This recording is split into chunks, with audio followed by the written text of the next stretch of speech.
Buenas tardes, mis amigos. Bienvenidos nueva vez a su espacio Foro Semanal. Ya estamos listos, como siempre, para presentarle una entrega más que, como de costumbre, está tan interesante como las anteriores. Hoy hablaremos con varios expertos sobre el impuesto que quiere cobrar, que pretende cobrar el gobierno a las compras por internet hasta $200. Ellos nos dirán cuál es la importancia, si realmente es pertinente este cobro de este impuesto. También la situación del PRM, Partido Revolucionario Mayoritario, recientemente creado con los PRDistas disgustados con las acciones de Miguel Vargas Maldonado, el presidente del PRD. Hablaremos de estos y otros temas de manera amplia para que usted tenga la mejor perspectiva de estos temas que tanto nos interesan a ustedes y a nosotros. Así es que vamos a ver cuáles son los invitados para el día de hoy.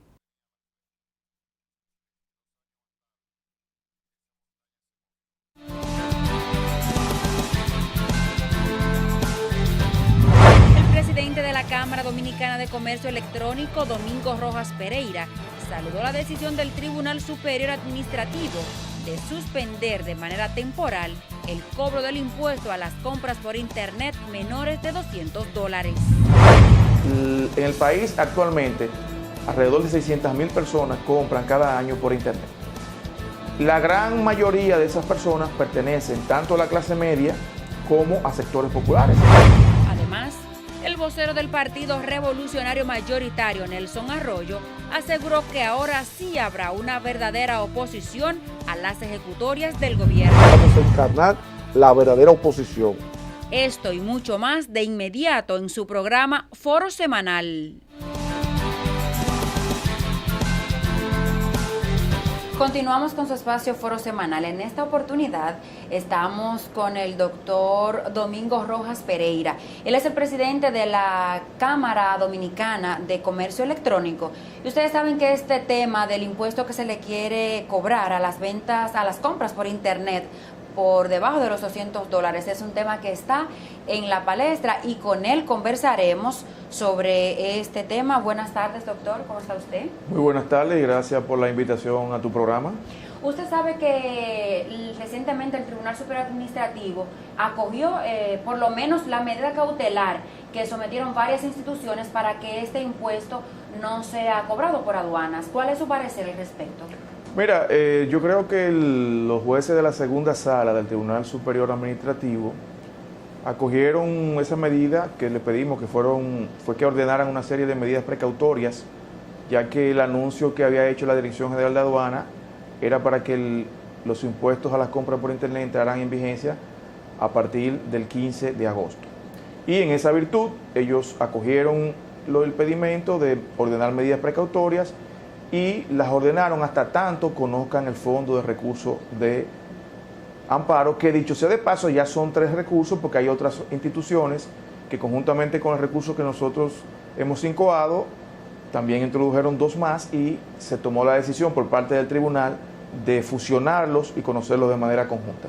¿Qué tanto lesionaría este impuesto si llegare a cobrársela, a imponer el cobro del impuesto a las compras por internet? Lo primero que hay que ver es el aspecto legal de la medida anunciada por aduana. El director de aduana se ha limitado a hacer una publicación en los periódicos o en los diarios de circulación nacional, pero él no ha firmado hasta el día de hoy, que sepamos, la resolución mediante la cual él de manera ilegal autorizaría o ordenaría el cobro de impuestos. De materializarse ya formalmente mediante una comunicación, sea una resolución de él como director general de aduanas, o sea un oficio que le envíe a los colectores de aduana y a la asociación de couriers, ya esa medida ya convertiría la acción en una concretización de una violación constitucional, porque sabemos que solamente el Congreso Nacional, por virtud de la Constitución de la República, está facultada para crear impuestos. Ahora bien, esta situación tiene otro aspecto, que es el aspecto social. En el país actualmente, alrededor de 600,000 personas compran cada año por internet.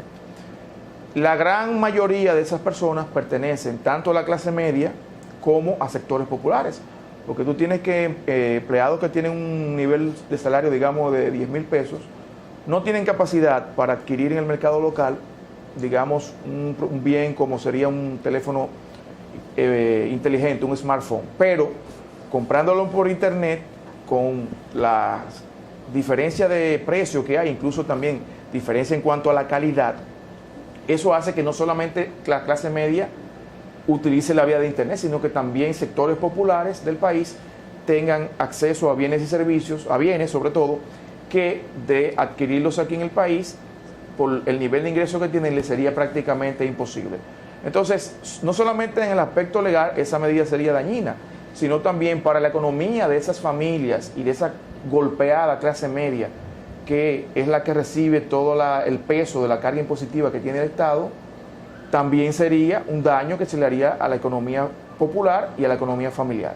¿Hay un porcentaje que sería afectado, algún número de las personas que ya no comprarían y por lo tanto bajaría la venta en los courier y eso había que medirlo luego en caso de que se llegue a implementar la medida de impuestos, porque sin que se haya implementado no podemos calcularlo. Ahora bien, una vez en caso de que el impuesto sea aplicado, nosotros lo que perseguimos con la acción de amparo es llevar a la legalidad al director de aduanas, porque el director de aduanas no tiene facultad para de manera administrativa fijar impuestos. Pero en caso de que el impuesto entre en vigencia, sea ahora o en el futuro, ya habría que hacer una medición y ver en qué impactaría el cobro de impuestos a las compras por internet. En otros países existe esta modalidad, con algunos regímenes especiales, cobran menos, cobran más. Existe en otros países, incluso también en otros países se limita la cantidad de compras que tú puedes hacer mensual. Ahora bien, los firmantes o contratantes del Tratado de ERE-CAFTA pactaron en uno de los articulados, específicamente el artículo 11.13 del tratado, de que bienes que tuvieran un valor inferior a $1,300 no podían ser objeto de gravámenes, de impuestos. Y eso es la parte que tiene que ver con ERE-CAFTA, que violaría el país si impone esos impuestos.